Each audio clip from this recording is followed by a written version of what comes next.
নমস্কার, দেখছেন কলকাতা টিভি। আমি সুচন্দ্রিমা। শুরু করছি 4টে 4 দিক। শুরুতেই যে খবরের দিকে নজর রাখছি, হাইকোর্টে জামিন মঞ্জুর বিকাশ সিং এর। জামিন মঞ্জুর করেছেন বিচারপতি কৌশিক চন্দ। হেফাজতে রেখে জিজ্ঞাসাবাদের প্রয়োজন নেই, তাই জামিন মঞ্জুর বিকাশ সিং এর।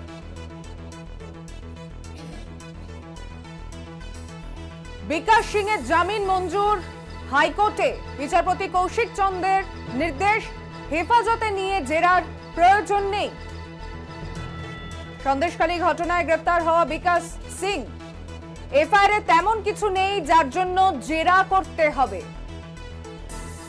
বিকাশ সিং এর জামিন মঞ্জুর করল আদালত। বিচারপতি কৌশিক চন্দ্র বলেছেন, হেফাজতে রাখার প্রয়োজন নেই, এফআইআর এমন কিছু নেই যার জন্য জেরা করতে হবে।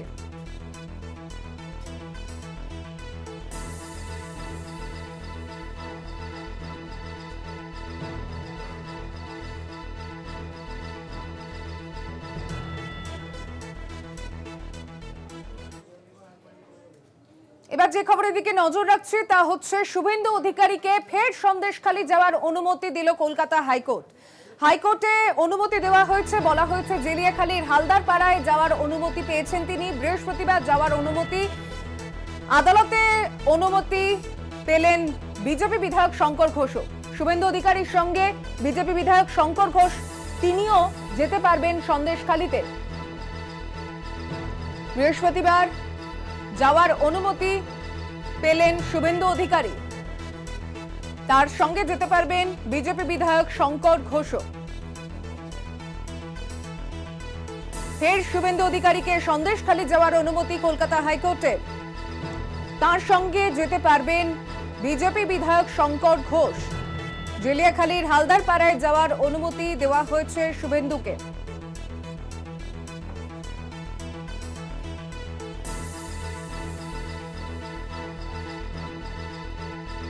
26 ফেব্রুয়ারির 144 ধারা জারির নির্দেশে স্থগিতাদেশ। আগে সব বিধিনিষেধ বহাল রয়েছে, এমনটাও উল্লেখ করেছে আদালত।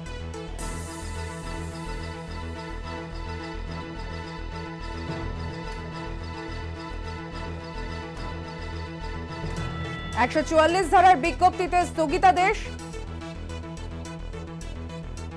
অন্তর্বর্তী স্থগিতাদেশ দিল কলকাতা হাইকোর্ট। বৃহস্পতিবার ফের সন্দেশখালী যেতে পারবেন শুভেন্দু অধিকারী, তার সঙ্গে যাবেন বিজেপি বিধায়ক শঙ্কর ঘোষও। অনুমতি দিয়েছে হাইকোর্ট।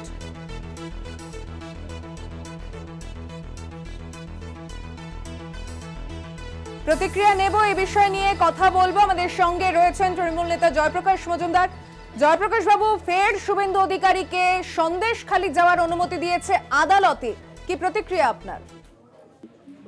না, হাইকোর্ট অনুমতি দিয়েছে। হাইকোর্টের যে বিচারপতি অনুমতি দিয়েছেন, ঘটনাক্রমে তিনি যখন বিজেপি করতেন, বিজেপির সদস্য ছিলেন, সেই সময় আমিও বিজেপিতে ছিলাম, আমিও সদস্য ছিলাম, আমরা একসঙ্গে বিজেপি পার্টিটা তখন করেছি। সেই তিনি পরবর্তী ক্ষেত্রে বিচারপতি হয়েছেন এবং এখন বিচারপতি হয়ে শুভেন্দু অধিকারীকে বারবার যেতে অনুমতি দিচ্ছেন এবং শুভেন্দু বাবু গিয়ে উস্কানিমূলক বক্তব্য রেখে সন্দেশখালীতে আরো যাতে আগুন জ্বলে, আরো যাতে অশান্তি হয়, সেই দিকে চেষ্টা করছেন। সুতরাং এটা প্রায় ঠিকই আছে, নিয়ম মেনেই হচ্ছে। একজন তার পুরনো বর্ণাশ্রম, তাকে তিনি তার প্রতিদান দিচ্ছেন, আর বর্তমানে একজন নব্য বিজেপি, তিনি তার সুযোগ নিচ্ছেন। এটাই হচ্ছে এই গল্পের সারমর্ম। ধন্যবাদ আপনার প্রতিক্রিয়ার জন্য। ফের শুভেন্দু অধিকারীকে সন্দেশখালী যাওয়ার অনুমতি আদালতে, তার সঙ্গে যেতে পারবেন বিজেপি বিধায়ক শঙ্কর ঘোষও। 26 ফেব্রুয়ারির 144 ধারা বিজ্ঞপ্তিতে স্থগিতাদেশ, অন্তর্বর্তী স্থগিতাদেশ আদালতে।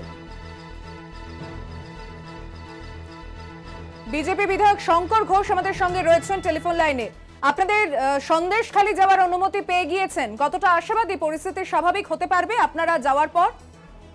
দেখুন, আমাদের যাওয়া পরিস্থিতি স্বাভাবিক করবার উদ্দেশ্য নিয়ে মূলত সেখানে যে ক্ষোভের আওয়াজগুলো উঠেছে সেগুলো যাতে যথার্থ বিচার পায়, এবং তার পাশাপাশি এই এতদিন অবরুদ্ধ হয়ে থাকা, একের পর এক অভিযোগ সামনে আসা, এবং তার পাশাপাশি পুলিশের পক্ষ থেকে ক্যাম্প করবার নাম করে কোথাও চাপ সৃষ্টি করা হচ্ছে কিনা সেগুলোকেও আমরা অবশ্যই চেষ্টা করব মানুষের সাথে কথা বলে সেগুলোকে খতিয়ে দেখবার, এবং ভবিষ্যতে যাতে সন্দেশখালীর পরিণতি আর কোনো জায়গায় পশ্চিমবঙ্গে না হয় সেটাকে নিশ্চিত করাটাও হচ্ছে আমাদের এই যাওয়ার উদ্দেশ্য। বেশ, এলাকার মানুষের কাছে কি বার্তা দিতে চান আপনারা?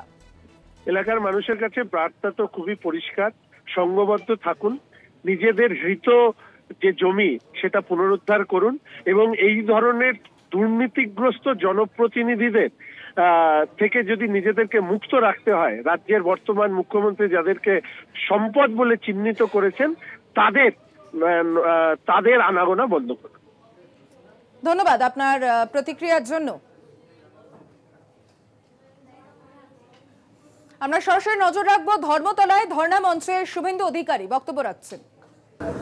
সম্পাদক দীপাঞ্জন মহোদয় রয়েছেন, এখানে আমাদের উদ্বাস্তু স্কুলের কনভেনার মান্যবর বিধায়ক অসীম সরকার রয়েছেন, আমাদের আরো অনেক নেতৃত্ব রয়েছেন, তার মধ্যেই যারা আয়োজক উত্তর কলকাতার প্রিয় সভাপতি সমগ্র ঘোষ এবং দক্ষিণ কলকাতার প্রিয় সভাপতি ভাতৃপতি অনুপম ভট্টাচার্য, এদের দুজন এবং তাদের সাথীদের আমি বিশেষভাবে কৃতজ্ঞতা জানাই যে গত সোমবার থেকে তারা বারে বারে চেষ্টা করেছেন ঘোষিত কর্মসূচিতে একটি ছোট মঞ্চ এবং সীমিত সংখ্যক লোক নিয়ে পরীক্ষা চলছে আগামীকাল মুখ্যমন্ত্রী অ্যাডিশনাল পেপার শেষ হবে, পুলিশ এখানে করতে দেয়নি। অথচ আপনারা দেখেছেন রেড রোডের মতো কলকাতার গুরুত্বপূর্ণ রাস্তা বন্ধ করে পশ্চিমবাংলার স্বৈরাচারিণী, পশ্চিমবাংলার অত্যাচারিণী লেডি কিম অর্থাৎ এই রাজ্যের মাননীয় মুখ্যমন্ত্রী কিভাবে দিনের পর দিন ধর্ণা চালিয়েছেন। এমনকি যে আর্মিকে আমরা সবাই মিলে রেসপেক্ট করি, সেই আর্মির 3 দিনের পারমিশন ছিল, বাকি পারমিশন ছিল না। গায়ে চড়ে 8-10 দিন ধরে ওখানে বসে কার্যত ড্রামা বা নাটক করা হয়েছে। তো আপনারা দেখেছেন আমাদের একটা চা দেওয়ারও কোনো লোক না থাকা স্বাভাবিক, আর আমরা চাইও না। ওখানে কলকাতা পুলিশের কমিশনার বিনীত গোয়েল তিনি লালবাজার থেকে মোবাইল রেস্টুরেন্ট পাঠিয়ে দিয়েছিলেন যাতে তৃণমূলী চোরগুলো বিরিয়ানি খায়, মাংস মাছ খায়, কফি খায়, স্যান্ডউইচ খায়, আরো অনেক কিছু খায়। চারদিকে এখন সময় একটা বিরতির, সঙ্গে থাকুন। ফিরে এলাম বিরতির পর। শাহজাহানকে গ্রেফতার করতে বাধা নেই, পুলিশ, সিবিআই, ইডি যে কেউ গ্রেফতার করতে পারে, তবে তদন্তে স্থগিতাদেশ বজায় থাকবে। 7 ফেব্রুয়ারি রায় সংশোধন করে জানালেন প্রধান বিচারপতি, পুলিশের তদন্তে নথি নষ্টের আশঙ্কা, পুলিশ গ্রেফতার করলে লঘু ধারায় মামলা হতে পারে, সিবিআই গ্রেফতার করলে অসুবিধা নেই, আদালতে সওয়াল ইডির আইনজীবী। সিবিআই তদন্ত কেন? শাহজাহানকে গ্রেফতারে নিজস্ব ক্ষমতা আছে ইডির, আমরা গ্রেফতার করলে দেখাতে হবে কোন মামলা, সওয়াল রাজ্যের অ্যাডভোকেট জেনারেলের। খবর পেলাম অভিযোগের আগেই এফআইআর হয়েছে, তার মানে আপনারা জানেন তিনি কোথায় আছেন। একজন জনপ্রতিনিধি কখনোই পালিয়ে বেড়াতে পারেন না, আইনকে অস্বীকার করতে পারেন না। তিনি এখনো ফেরার জনগণের ধারণা কি হচ্ছে? রোজ সংবাদ মাধ্যমে প্রকাশিত আদিবাসীদের জমি ফেরানো হচ্ছে, রাজ্যের প্রশাসনকে আরো সক্রিয় হতে হবে। শুনানিতে মন্তব্য প্রধান বিচারপতি, সোমবার এই মামলার পরবর্তী শুনানি। এ বিষয় নিয়ে আমরা কথা বলেছিলাম, প্রতিক্রিয়া শোনাবো তৃণমূল বক্তা শান্তনু সেন। শুনুন কি প্রতিক্রিয়া দিয়েছিলেন তিনি।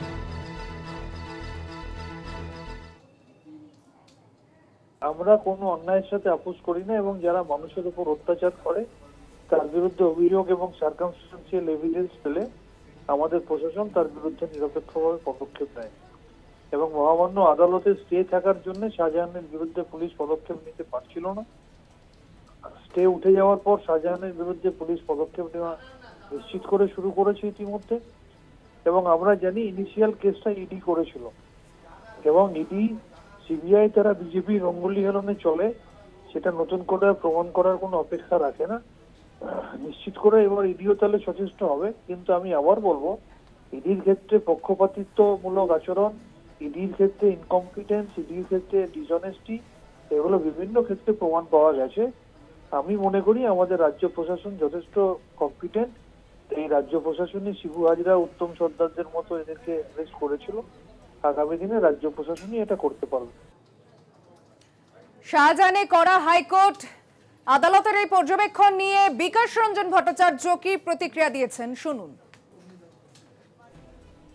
সরকারের অপরাধটা এমন পর্যায়ে পৌঁছছে, রাজ্য পুলিশ প্রতি আদালত আর ভরসা রাখতেই পারলো না। এখন ভারতবর্ষে বোধহয় প্রথম এটা হলো যে একজন অপরাধীকে ধরবার জন্য 3টে সংস্থা স্বাধীনভাবে কাজ করতে পারবে। এখন 3টে সংস্থা গুটোগুটি করবে।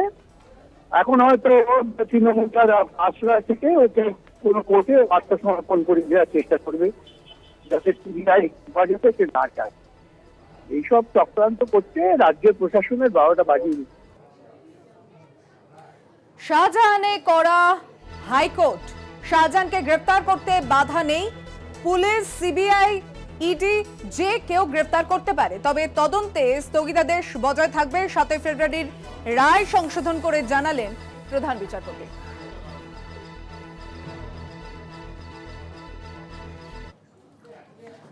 নিচ্ছে আরো একটা ছোট্ট বিরতি, সঙ্গে থাকবেন।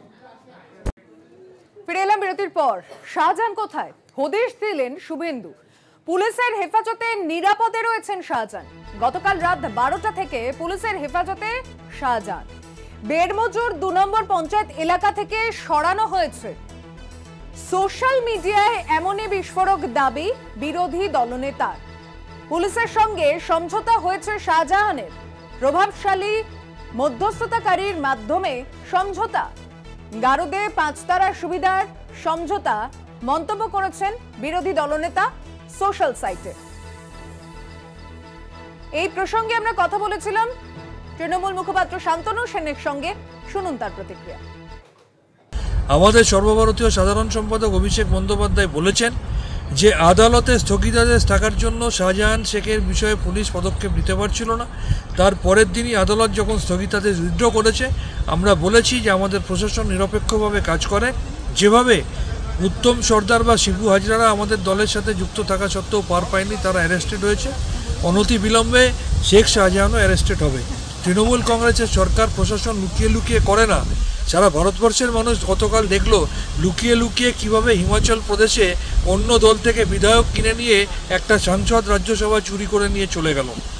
সারা ভারতবর্ষের মানুষ দেখেছে লুকিয়ে লুকিয়ে কিভাবে চণ্ডীগড়ে মেয়র পদ চুরি করার চেষ্টা করেছিল, বা মধ্যপ্রদেশ বা গোয়া অন্যান্য জায়গায় কিভাবে লুকিয়ে লুকিয়ে রাতের অন্ধকারে সরকার গঠনের জন্য বিরোধীদের কিনেছিল, বা মহারাষ্ট্রেও সেটা আমরা দেখেছি। তৃণমূল কংগ্রেস পরিচালিত সরকার স্বচ্ছতায় বিশ্বাস করে। শাহজাহান শেখ নিশ্চয়ই অ্যারেস্ট হবে, এবং যখন অ্যারেস্ট হবে সেটা তখন সবাই জানতে পারবে। এই শুভেন্দু অধিকারী বা দিলীপ ঘোষ এরা প্রচারের আলোয় থাকার জন্য, সস্তার রাজনীতি করার জন্য। অন্যদিকে 2000 টাকার বন্ডে জামিন পেলেন আয়েশা বিবি। বসিরহাট মহকুমা আদালত জামিন দিয়েছে আয়েশা বিবিকে। সন্দেশখালী কাণ্ডে জামিন মঞ্জুর আয়েশা বিবি।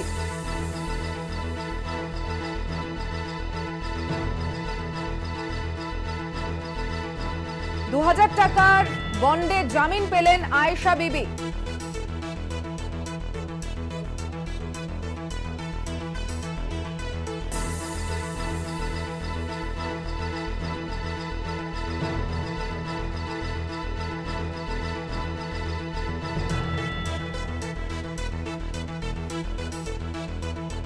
আমাদের সঙ্গে টেলিফোনে রয়েছেন প্রতিনিধি সঞ্জিত চক্রবর্তী। সঞ্জিত, যে অভিযোগ ছিল যে সন্দেশখালী যে ব্লক রয়েছে সেখানে জেলেয়াখালী গ্রাম পঞ্চায়েতের পাখিরালয় এই দাপুটে আইএসএফ নেত্রী আয়েশা বিবি, তার বিরুদ্ধে যে অভিযোগ ছিল হিংসায় প্ররোচনা দেওয়া এবং আগুন লাগানো, বিভিন্ন অভিযোগের ভিত্তিতে পুলিশ তাকে গ্রেপ্তার করার পরে 3 দিন পুলিশ হেফাজত নেওয়ার পরে আজকে তার ফের আদালতে তোলা হয়। ইতিমধ্যে তুমি জানো গতকালকে মঙ্গলবার সিপিআইএম এর প্রাক্তন বিধায়ক নিরাপদ সর্দারকে জামিন দেওয়া হয়েছে হাইকোর্টের নির্দেশে। আজকে কৌশিক চন্দ্র বেঞ্চ একই মামলায় একই কেসে সে একই ধারায় তারায় বলা হয়েছে তাদেরকেও জামিন দিতে হবে এবং ব্যক্তিগত 2000 বন্ডে আয়েশা বিবিকে জামিন মঞ্জুর করা হয়েছে জানিয়েছেন তার আইনজীবী পিয়ার আলী গাজী সহ একাধিক লোক। এবং আয়েশা বিবি জামিনের যে ইস্যু অর্থাৎ জামিনের যে বলা হয়েছিল সে যেভাবে নিরাপদ সর্দারকে জামিন মঞ্জুর করা হয়েছিল সাধারণ নাগরিক হিসাবে যেভাবে তাকে চক্রান্ত করে পুলিশ পুরোপুরি তথ্য বা এভিডেন্স দেখাতে পারিনি, সেই ক্ষেত্রে আয়েশা বিবির ক্ষেত্রে একই কেস নাম্বারে একই কোর্টে মুভ করে হাইকোর্টে মুভ করার পরে জানা যায় যে আয়েশা বিবিকে আজই হাইকোর্টের নির্দেশে জামিন মঞ্জুর করা হয়েছে। ইতিমধ্যে তাকে 2000 টাকা ব্যক্তি বন্ডে ছেড়ে আজকে বসের উপ সংশোধনাগার থেকে আর কিছুক্ষণের মধ্যে আয়েশা বিবিকে ছাড়া হবে। সুজন্মিবা, ধন্যবাদ সঞ্জিত।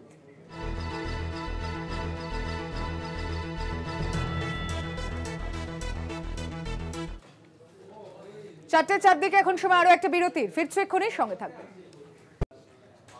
ফিরে এলাম বিরতির পর।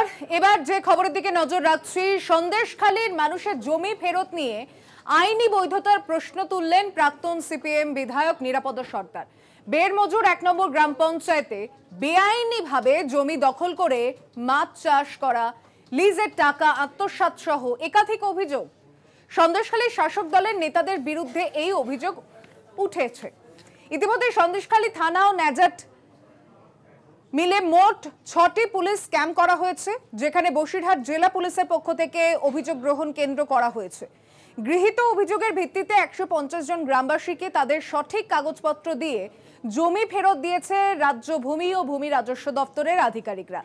জমি পেয়ে রীতিমতো খুশি গ্রামবাসীরা, কিন্তু এই জমি ফেরত নিয়ে আইনি বৈধতা তুললেন সন্দেশখালীর সিপিএম এর প্রাক্তন বিধায়ক নিরাপদ সর্দার। তিনি বলেন, এইভাবে রাজ্য সরকার কোনো জমি ফেরত দিতে পারে না। জমি ফেরতের আইনি বৈধতার একাধিক পদ্ধতি নিয়ে প্রশ্ন তুলেছেন তিনি।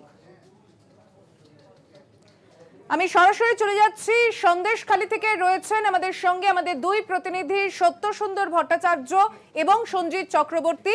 আমি শুরুতেই আসছি সত্যর কাছে। সত্য, এই যে একাধিক অভিযোগ জমা পড়া এবং তার ভিত্তিতে জমি ফেরতের ব্যবস্থা, তাকে অবৈধ বলছেন নিরাপদ সর্দার। আগামীকাল ফের শুভেন্দু অধিকারী যাবেন, বিজেপি বিধায়ক শঙ্কর ঘোষ তার সঙ্গে যাবেন, তাদের অনুমতি দিয়েছে হাইকোর্ট। তার আগে এই বিষয়টা নিয়ে সন্দেশখালীতে কি অবস্থা? দেখো, ইতিমধ্যেই সন্দেশখালীর বিভিন্ন জায়গায় যে বিস্তর অভিযোগ, সেটা জমি সংক্রান্ত, জমি বেদখল হওয়ার যেরকম অভিযোগ রয়েছে। সন্দেশখালী 2 নম্বর পঞ্চায়েত সমিতির যে অফিস রয়েছে সেখানে কন্ট্রোল রুম খোলা হয়েছে। কন্ট্রোল রুম এবং সেখানে যে সমস্ত মানুষজন আসছেন তারা যে শুধুমাত্র তাদের যে জমি বেদখল হয়েছে এমনটা অভিযোগ নেই, তাদের পাট্টা রয়েছে, কিন্তু সেই পাট্টায় তাদের কিন্তু রেকর্ডে তাদের নাম নেই। সেই কারণেই কিন্তু তাদের আশা, তারা পাট্টা পেয়েছেন কিন্তু পাট্টা রেকর্ডে। মূলত কি কারণে আপনার আশা? আমার রেকর্ডটা হওয়ার জন্য। পাট্টা পেয়েছি, পাট্টা রেকর্ড হয়নি, রেকর্ডের জন্য অ্যাপ্লিকেশনটা জমা দেবো। আমি কিছু বলতে চাই। মাননীয় মুখ্যমন্ত্রীর কাছে আমার আবেদন, এখানে যে ক্যাম্পটা বসছে, এখানে যে ক্যাম্পটা বসছে সেই ক্যাম্পটার যে কাগজপত্রগুলো জমা নেওয়া হচ্ছে পাট্টার বিষয়ে, বিশেষ করে যে সেইগুলো যেন ভালোভাবে ভেরিফাই করে তাদেরকে পাট্টা বা রেকর্ড দেওয়া হয়। কারণ যারা পাট্টা জমি কিনেছে তারা সেখানে বলতে চাচ্ছে যে আমি দীর্ঘদিন ধরে বসবাস করছি। সেইগুলো বিশেষ করে লক্ষ্য করে যেন আপনারা সেই কাজগুলো করবেন। বিএলআর কাছে এইটুকু আবেদন থাকলো। পাট্টা সংক্রান্ত এরকম অভিযোগ রয়েছে, অর্থাৎ তাদের পাট্টা রয়েছে কিন্তু জমির রেকর্ডে, অর্থাৎ ভূমি রাজস্ব দপ্তরের যে নথি রয়েছে সেইখানে কিন্তু তাদের নাম নেই। সেই কারণেই সেই অন্তর্ভুক্তি যাতে হয়, ইতিমধ্যেই আজকে কিন্তু বিডিও সাহেব যেটা জানিয়েছেন যে বিডিওর তরফে কিন্তু এখানে জেলা প্রশাসনের, জেলা ভূমি রাজস্ব দপ্তর ইতিমধ্যেই 100টি এরকম আবেদন জমা পড়েছে যাদের পাট্টা আছে কিন্তু জমির রেকর্ডে তাদের নাম নেই। দীর্ঘদিন ধরে তারা সেই জমিতে বসবাস করছেন বা সেখানে চাষাবাদ করছেন, করেছেন, কিন্তু সেই রেকর্ডে তাদের নাম না থাকার কারণে কিন্তু তাদের যথেষ্ট অসুবিধায় পড়তে হচ্ছিল। এই 100টি আবেদনের মধ্যে 80টি আবেদন খতিয়ে দেখা হয়েছে এবং তার মধ্যে 43টি ক্ষেত্রে তাদেরকে কিন্তু সেই রেকর্ডে তাদের নাম আজকে অন্তর্ভুক্ত করে দেওয়া হয়েছে। এইরকম ব্যবস্থা করা হচ্ছে। তার পাশাপাশি শুধুমাত্র যে জমি সংক্রান্ত যে এই সমস্ত অভিযোগ রয়েছে তা নয়, সরকারি যে সমস্ত প্রকল্প রয়েছে যেমন আবাস যোজনা, যেমন জব কার্ডের টাকা অনেকে পাননি, সেই বিষয়গুলোও কিন্তু তারা আবেদন আকারে এই কন্ট্রোল রুমে বা অভিযোগ গ্রহণ কেন্দ্রগুলোতে জমা দিচ্ছেন। দীর্ঘদিন ধরে তারা সেই টাকা আটকে ছিল। জব কার্ডের ক্ষেত্রে মূলত দুটি, এক তারা কাজ করেছেন অথচ টাকা পাননি, এছাড়া অন্য আরেকটি ক্ষেত্র হলো যে তারা কাজ করেছেন, টাকাও পেয়েছেন, কিন্তু সেই টাকা জোর করে তুলে নেওয়া হয়েছে। এই অভিযোগও কিন্তু আইনগত তার ব্যবস্থা নেওয়া হচ্ছে, সেগুলো খতিয়ে দেখে। তার পাশাপাশি তারা কাজ করে কেন টাকা পাননি সেই বিষয়টাও কিন্তু দ্রুততার সাথে যাতে তার মীমাংসা করা যায় সেই লক্ষ্যে কিন্তু জেলা প্রশাসনের তরফ থেকে প্রয়োজনীয় ব্যবস্থা নেওয়া হচ্ছে। অর্থাৎ সব মিলিয়ে একটা প্রশাসনিক তৎপরতা শুরু হয়েছে। যে সমস্ত মানুষজন আসছেন, অভিযোগ জমা দিচ্ছেন, আজকে যেটা সন্দেশখালী 2 নম্বর ব্লকের যে তথ্য উঠে এসেছে তাতে 450-এরও বেশি অভিযোগ জমা পড়েছে। তার মধ্যে 150-এরও বেশি অভিযোগের নিষ্পত্তি করা সম্ভব হয়েছে।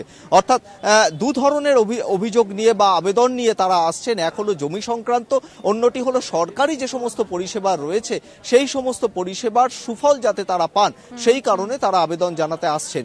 দুটি ক্ষেত্রেই কিন্তু জেলা প্রশাসনের তরফ থেকে তৎপরতার সঙ্গে ব্যবস্থা নেওয়া হচ্ছে এবং সকাল থেকে সেই লম্বা লাইন আমরা দেখিয়েছি যে সন্দেশখালী 2 নম্বর পঞ্চায়েত সমিতির অফিসের সামনে সেই কন্ট্রোল রুমে দীর্ঘক্ষণ ধরে বিভিন্ন ব্লকের যারা গ্রামবাসী রয়েছেন তারা আসছেন, তাদের অভিযোগপত্র বা তাদের আবেদন তারা জমা দিচ্ছেন, সেটা নথি সেখানে পুঙ্খানুপুঙ্খভাবে খতিয়ে দেখা হচ্ছে।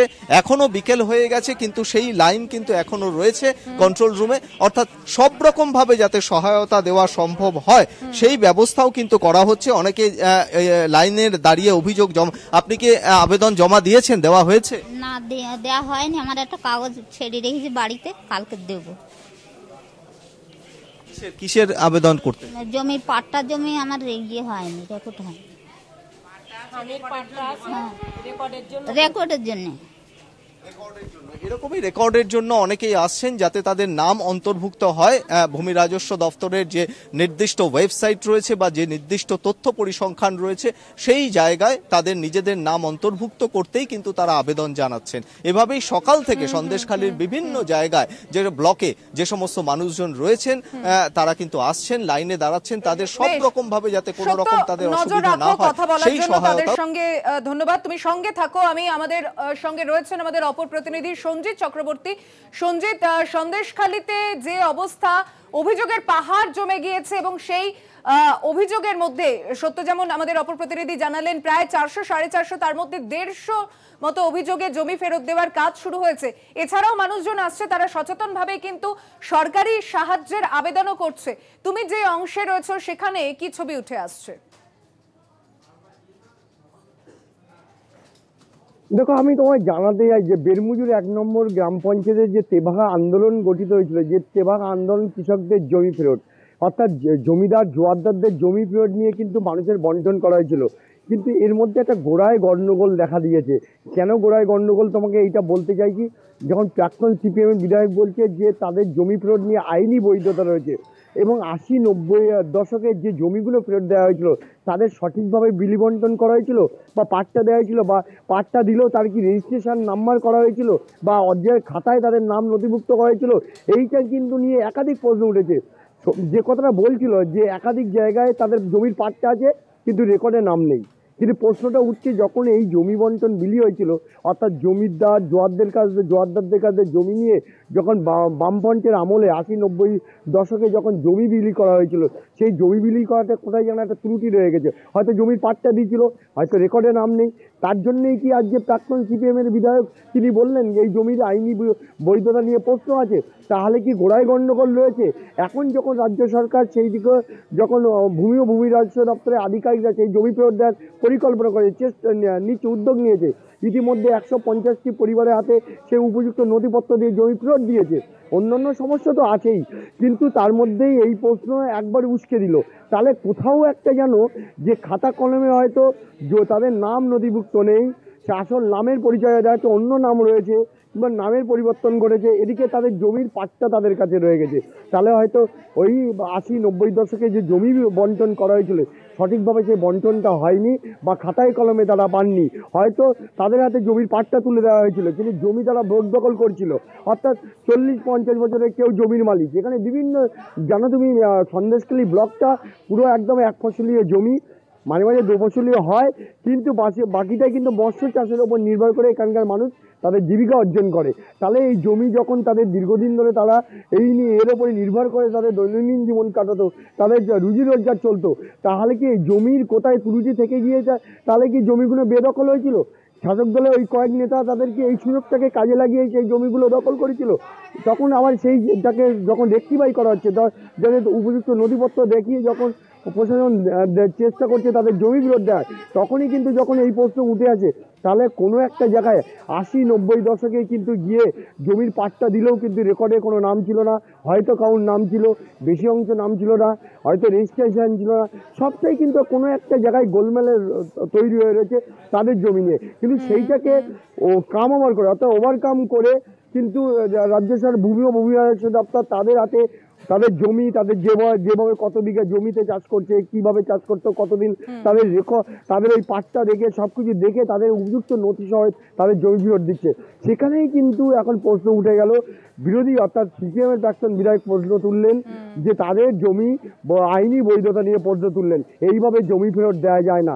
তাহলে কি আদৌ সদিচ্ছা রয়েছে যারা সঠিক মানুষ তারা জমি পান ফিরে, বা এদের মধ্যে কোথায় সমস্যা রয়েছে, বা জমির কোনো ত্রুটি আছে কিনা, জমির চরিত্রের কোনো ত্রুটি আছে, সবটাই কিন্তু আরো একবার প্রশ্ন চিহ্ন উঠে গেল। কিন্তু তার মধ্যেও রাজ্য সরকার যেভাবে ভূমি রাজস্ব দপ্তর তাদের জমি ফেরত দিচ্ছে তা অত্যন্ত তাৎপর্যপূর্ণ বলে মনে করছে। সুচন্দ্রিমা, বেশ, ধন্যবাদ তোমাদের দুজনকেই। সঞ্জিত চক্রবর্তী আমাদের প্রতিনিধি, সত্যসুন্দর ভট্টাচার্য দুজনেই সন্দেশখালী থেকে কথা বলেন আমাদের সঙ্গে।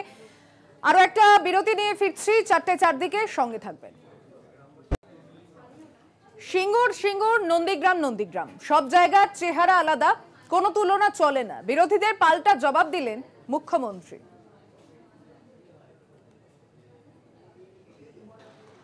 শুনুন, সিঙ্গুর নন্দীগ্রাম, খাতরা বিষ্ণুপুর, এক জায়গার এক একটা চেহারা, সেটা মনে রাখবেন। কাজেই একটার সাথে আরেকটাকে তুলনা করে নিজেরা দাঙ্গা বাজিয়ে দিয়ে ভুল করবেন না। আমি কোথাও রক্ত ঝরুক চাই না, কোথাও অত্যাচার হোক চাই না।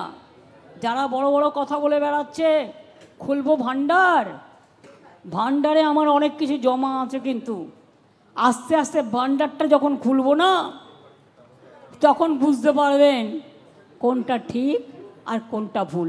আমি ভুল জিনিসকে কখনো প্রশ্রয় দিই না, এবং জ্ঞান তো দিই না, জ্ঞান তো দেবও না। অজান্তে যদি কোনো কাজ হয়ে থাকে সেটাকেও আমি সমর্থন করি না, সর্বরকম সাহায্য করি। সিঙ্গুর নন্দীগ্রামের সঙ্গে সন্দেশখালীর বিরোধীদের তুলনা নিয়ে বিরোধীদের পাল্টা জবাব দিলেন মুখ্যমন্ত্রী মমতা বন্দ্যোপাধ্যায়। এক এক জায়গার এক এক রকম চরিত্র, সিঙ্গুর নন্দীগ্রাম নিয়ে তুলনা চলে না। ভোট এলেই সাজানো নাটক করে বিজেপি। সন্দেশখালী প্রসঙ্গে বিরোধীদের টানা নন্দীগ্রাম তুলনা নিয়ে পাল্টা জবাব দিলেন মমতা বন্দ্যোপাধ্যায়।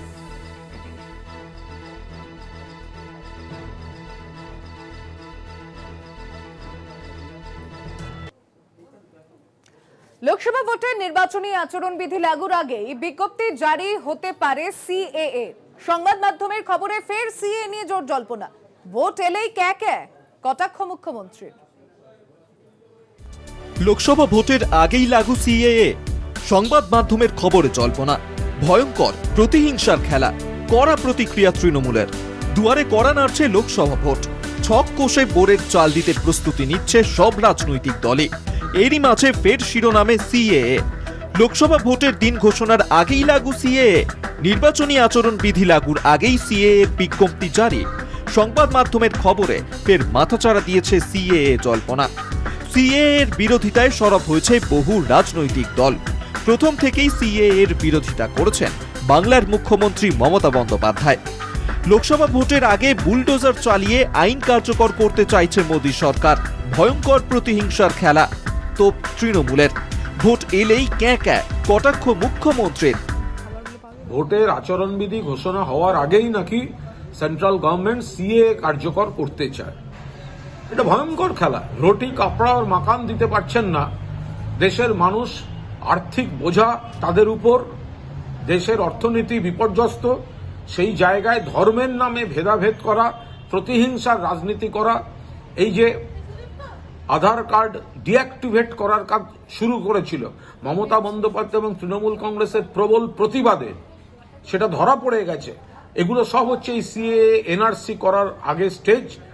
যেভাবে সিএ লাগু করার চেষ্টা হচ্ছে আমরা উদ্বিগ্ন, আমরা তীব্র প্রতিবাদ জানাচ্ছি। মমতা বন্দ্যোপাধ্যায় আগেও বলেছেন সর্বভারতীয় তৃণমূল কংগ্রেস মমতা বন্দ্যোপাধ্যায়ের নেতৃত্বে, অভিষেক বন্দ্যোপাধ্যায়ের সেনাপতিত্বে এ নিয়ে প্রতিবাদ চালিয়ে যাবে। কেন্দ্রীয় স্বরাষ্ট্রমন্ত্রী বলেছেন যথাসময়ে সিএএ লাগু হবে, তার ওপর ভরসা রাখা উচিত। কবে লাগু হবে সিএএ তা সময় বলে দেবে। প্রতিক্রিয়া বিজেপি নেতা দিলীপ ঘোষের। মাননীয় গৃহমন্ত্রী বলেছেন যে যথাসময়ে সিএ লাগু হবে। তিনি আইন এনেছেন, পাশ করিয়েছেন, পুরো তৈরি করেছেন, রুলও তৈরি করেছেন। তার উপরে ভরসা রাখা উচিত। যখন বলেছেন লাগু হবে, এখন কবে লাগু হবে সময় বলে দেবে। 2019 সালে লোকসভা নির্বাচনে বিপুল ভোটে জয়ের পর দ্বিতীয়বার ক্ষমতায় এসে সিএএ বিল পাশ করিয়ে নেয় মোদী সরকার। ওই বিলে অনুমোদন দেন রাষ্ট্রপতি। দেশের বিভিন্ন প্রান্তে সিএএ এর বিরোধিতায় শুরু হয় বিক্ষোভ। দিল্লির উপকণ্ঠে শাহিনবাগে চলে টানা প্রতিবাদ, বিক্ষোভ, সমাবেশ। তারপর দীর্ঘ সময় পেরিয়ে গেলেও সিএএ কার্যকর নিয়ে বিজ্ঞপ্তি জারি করা হয়নি। এবার 24-এর লোকসভা ভোটের আগে সিএএ লাগুর খবরে বাড়ছে জল্পনা। কলকাতা টিভি। নিচ্ছে আরো একটা ছোট্ট বিরতি, সঙ্গে থাকুন।